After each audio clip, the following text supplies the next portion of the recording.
से यहां पे एक रिंग इमेजिन करो जरा,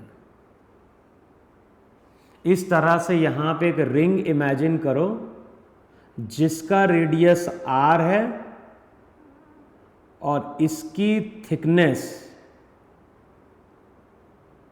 dr है। तो इस तरह से यहां पे हमने एक रिंग कंस्ट्रक्ट करी है। अच्छा देखो, इस तरह की रिंग मैंने कंस्ट्रक्ट करी कि नहीं कंस्ट्रक्ट करी है? ये तुम्हारी रिंग है,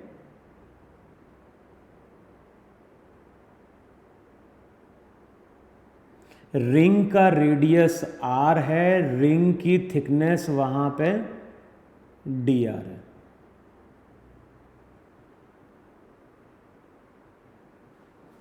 देखो है कि नहीं वहां पे? अच्छा, अब ये डिस्टेंस अगर x है, ये डिस्टेंस r है, तो इस पॉइंट पे इलेक्ट्रिक फील्ड कहां होगी? सबसे पहले हमने क्या किया, यहां पे एक रिंग कंस्ट्रक्ट किया जिसका रेडियस r है, थिकनेस कितनी है, dr है। अगर मैं इस पॉइंट चार्ट से रिंग के सभी पॉइंट को ज्वाइन करूं तो ज्योमेट्री जो रहेगी वो ज्योमेट्री मेरी किसकी बन रही होगी? कोन की बन रही होगी। और यहां से लेके यहां तक का अगर डिस्टेंस लोगे तो ये डिस्टेंस हो जाएगा √r² प्लस x²। देखो ये कि नहीं वहां पर? तो इस पॉइंट चार्ट से रिंग के सभी पॉइंट को ज्वाइन करो, डिस्टेंस यही रहेगा और ज्योमेट्री हमें किसकी मिल रही होगी? कोन की मिल रही होगी। अब प्रॉपर्टी क्या यूज करनी है कि ये चार्ज पॉजिटिव है। पॉजिटिव चार्ज के कारण लाइंस ऑफ फोर्स हमेशा रेडिली आउटवर्ड होती है। तो चेक करो, इस डायरेक्शन में इलेक्ट्रिक फील्ड कुछ ऐसी होगी कि नहीं होगी वहां पे? अब इस इलेक्ट्रिक फील्ड की वैल्यू क्या होगी? तो इस इलेक्ट्रिक फील्ड की वैल्यू होगी KQ/r²।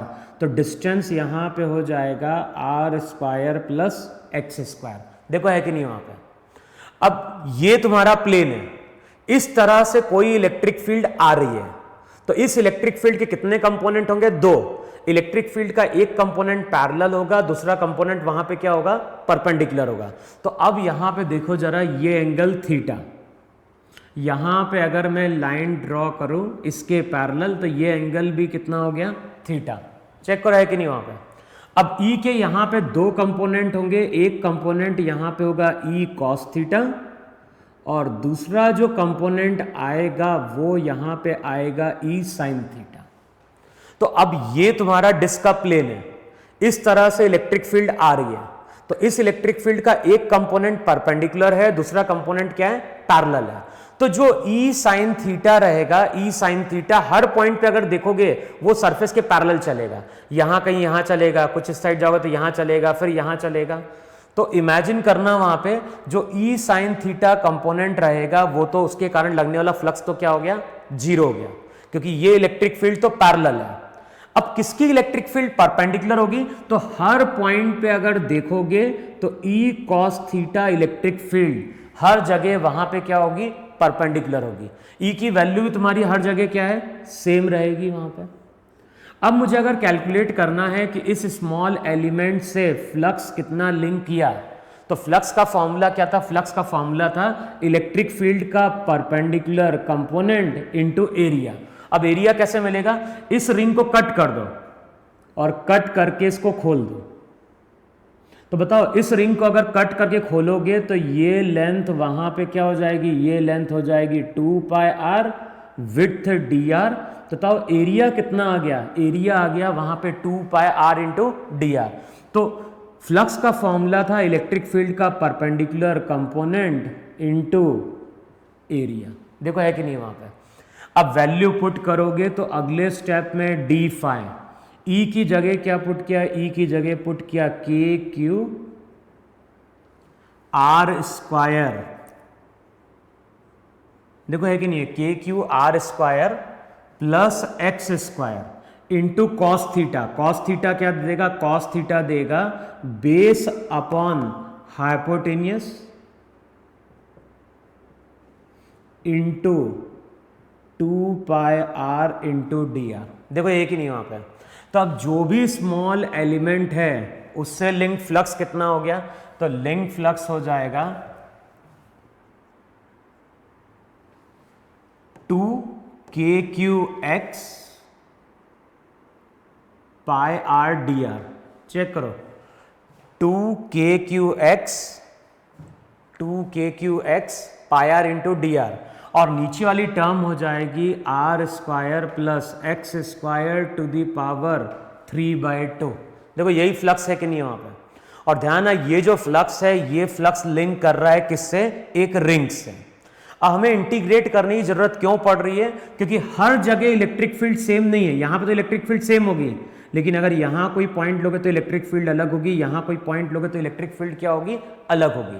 तो सबसे पहले हमने फ्लक्स कैलकुलेट किया जो एक रिंग से लिंक कर रहा था। अब ऐसी यहां पे नंबर ऑफ रिंग्स हैं, तो टोटल के लिए इसको अब मैं क्या करूंगा, इंटीग्रेट करूंगा। अब जब इंटीग्रेट करने जाओगे तो R square plus x square को मान लो वहां पे t। अब R square plus x square को मानो t, साथ में इसको डिफरेंशिएट करो किसके साथ, ध्यान ना यहां पे r वेरी कर रहा है, x तो कांस्टेंट है। तो जब इसको मैं r के साथ डिफरेंशिएट करूंगा dt बाय dr, कितना हो गया 2r, x का 0, तो dt का मतलब क्या हो गया, dt का मतलब हो गया 2r इंटू डी आर। अब चेक करो 2r dr, तो जब मैं इंटीग्रेट करने जाऊंगा, पहले तो कांस्टेंट वाली टर्म बाहर निकालो, कांस्टेंट वाली टर्म हो जाएगी के क्यू एक्स पाए, तो के क्यू एक्स पाए बाहर आएगा, 2r इंटू डी आर क्या बन गया, D T upon R square plus x square की जगह t, तो ये हो जाएगा t टू दी पावर 3/2। अगले स्टेप में के क्यू एक्स पाए, ये हो जाएगा t to the power -3/2 into क्या हो गया dt। अब इंटीग्रेट करो वहां पे, अच्छा साथ में k की वैल्यू पुट करो, k की जगह हम क्या पुट करेंगे, q pi x upon 4 pi epsilon not. देखो है कि नहीं वहां पे, तो k की जगह पुट करो 1/4 पाई एप्सिलॉन नॉट, तो पाई से पाई कैंसिल आउट हो गया। तो अब क्या निकल के आ गया, बचा केवल qx अपॉन 4 एप्सिलॉन नॉट। देखो ये कि नहीं वहां पे, पाई वाली टर्म कैंसिल आउट हो गई। अब t टू दी पावर -3/2 का क्या होगा, t की पावर -3/2 प्लस 1 -3/2 प्लस 1, तो ये वैल्यू क्या बन जाती है, ये वैल्यू बन जाती है t टू दी पावर -1/2, और ये हो जाएगी कितनी, -1/2। तो अगले स्टेप में क्या होता है, अगले स्टेप में वैल्यू आएगी -2 into T to the power -1/2, तो ये हो जाएगा 1/√t। देखो यही कि नहीं वहां पे, t की जगह हम क्या पुट कर सकते हैं, t की जगह हम पुट कर सकते हैं वापस फिर से R square plus x square, और अब हम लिमिट पुट करेंगे इन टर्म्स ऑफ r।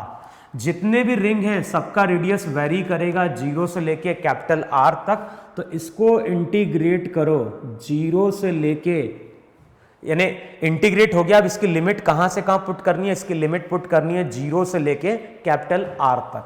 अब इंटीग्रेट करो ऐसे, रिजल्ट क्या निकल के आ गया, 5। अगले स्टेप में हो जाएगा -qx अपॉन क्या हो गया 2 एप्सिलॉन नॉट।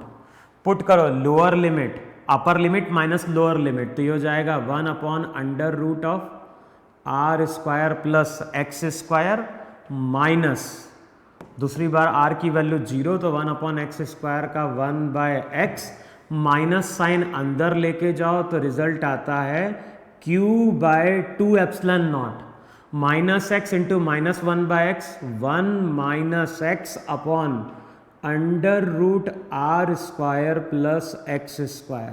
तो ये फॉर्मूला याद रखना है, क्योंकि आगे कुछ न्यूमेरिकल सॉल्व करोगे तो वहां पे इस फॉर्मूले को हम लोग क्या करेंगे, डायरेक्ट यूज करेंगे।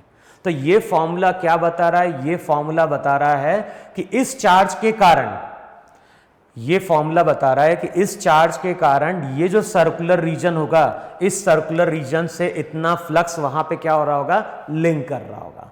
अच्छा इमेजिन करो यहाँ पे कि यहां पे अगर मैं एक और चार्ज को लाके प्लेस कर दूं तो सेम डिस्टेंस पे, यहां पे Q चार्ज है, यहां पे भी x डिस्टेंस पे हमने एक और Q चार्ज को लाके प्लेस किया, तो अब क्या होगा, अगर मैंने यहां पे एक और चार्ज प्लेस किया तो इस Q के कारण बताओ इलेक्ट्रिक फील्ड ऐसी होगी कि नहीं होगी, अवे फिर ये एंगल थीटा, ये एंगल भी थीटा। अब ज्योमेट्री से क्या बोलोगे, इलेक्ट्रिक फील्ड के पैरेलल कंपोनेंट तो रहेंगे, लेकिन एक का परपेंडिकुलर कंपोनेंट इधर आएगा तो एक का परपेंडिकुलर इधर आएगा, तो नेट इलेक्ट्रिक फील्ड क्या हो गई, जीरो। नेट इलेक्ट्रिक फील्ड अगर जीरो होगी तो हम बोलेंगे इस रीजन से लिंक फ्लक्स वहां पे क्या हो जाएगा, जीरो हो जाएगा। क्लियर। तो कई बार जब हम फ्लक्स कैलकुलेट करते हैं तो वहां पे हमें इंटीग्रेट भी करना पड़ता है। फिर एक एग्जांपल में और ले रहा हूं जहां पे हम फ्लक्स को अगेन क्या कर रहे हैं, कैलकुलेट कर रहे हैं। अब नेक्स्ट जो केस है इसमें हम क्या कर रहे हैं, यहां पे एक डिस्क है, डिस्क का रेडियस मान लो कितना है, r है। तो यहां पे एक डिस्क है, ये डिस्क मेरी हॉरिजॉन्टल प्लेन में है। अब इस डिस्क के ऊपर हमने क्या किया, एक वायर को लाके प्लेस किया जिसका चार्ज लैम्डा है, यानी चार्ज डेंसिटी लैम्डा है। अब जिस वायर को हमने लाके प्लेस किया है उसका एक एंड फाइनाइट है, लेकिन दूसरा जो एंड है वो हमारा इनफाइनाइट है। तो हम इसको इस तरह से समझें कि एक डिस्क है और डिस्क के ऊपर हमने क्या किया, एक फाइनाइट वायर को लाके प्लेस कर दिया है जिसपे चार्ज यूनिफॉर्मली डिस्ट्रीब्यूटेड है। अब क्वेश्चन में